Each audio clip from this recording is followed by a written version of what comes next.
everybody, I'm Noah from Midwestern Marx, and welcome to another episode of 1 Minute Marx, which is quickly turning into the show where we explain all the misconceptions that the left in general tends to have about concepts and terminology we use within Marxism. So, hope you got a minute, because we're about to do just that for the term Lumpen Proletariat. Now, the most common misconceptions about this one are that it's the lowest stratum of the working masses, or those of us in the very worst financial positions, or more simply, poor people in general, right? Or that it's minority communities that face racial oppression, or even anyone who isn't currently employed. A lot of the time, it's even a combination of one of these three, or multiple of those three. The term itself, though, is very oldie-timey and comes from German. It basically means ragged, like rags hanging limply or lumpenly off of someone, right? Like just about everything in Marxism, Marx and Engels use the word to refer to the motion of a thing. In this case, to people who are being declassed by the changes going on within society, spurred on by changes in how production happens. In their period, that was enclosures. That was a big one, right? Which reduced people to things like thieves and beggars, street gangs, things like that. Interestingly, the original English translation of the Communist Manifesto calls this the dangerous class, instead of the original term Marx used, which was Lumpen Proletariat. And Marx says of this class, this social scum, this positively rotting mass thrown off by the lowest layers of old society, may, here and there, be swept into the movement by a proletarian revolution. Its conditions of life, however, prepare it far more for the part of a bribed tool of reactionary intrigue. He explains exactly how this happens in France in his 18th premiere of Louis Napoleon, which is a fantastic read that I would recommend to anyone, anytime. Engels had a very similar conclusion, saying, "This scum of the decaying elements of all classes, which establishes headquarters in all the big cities, is the worst of all possible allies," right? It is an absolutely venal, absolutely brazen crew.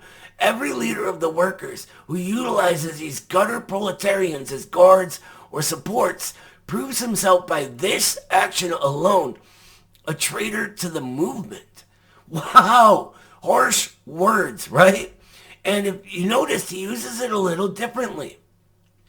He calls it the decaying elements of all classes, meaning basically that the old order crumbling has elements from all the old classes that make up this scum of society, right? He talks of their demoralizing influence in his work on the peasants of Germany and their rebellions.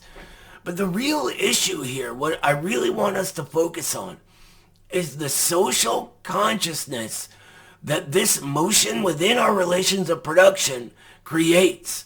These quotes from Marx and Engels are all conclusions, right? The analysis that leads to them focuses on the social consciousness created by the necessities of life in different classes or stratums of society. In the Lumpen Proletariat, we become so precarious that a sort of predatory consciousness starts to develop, right? I'm now 15 years clean, but I was addicted to heroin for a very, very long time. During that part of my life, I was enmeshed in this Lumpen Proletariat, and that was exactly what I experienced.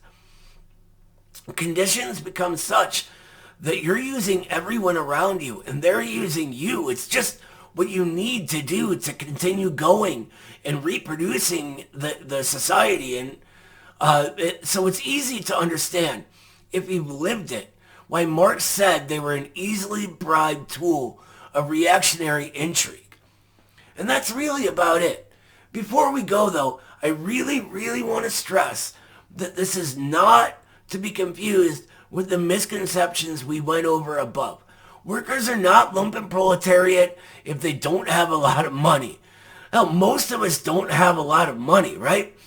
Part of being the proletariat is the inability to accumulate, right? It's mathematically impossible.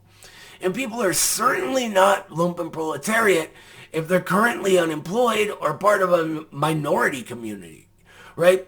The very idea of that is absurd.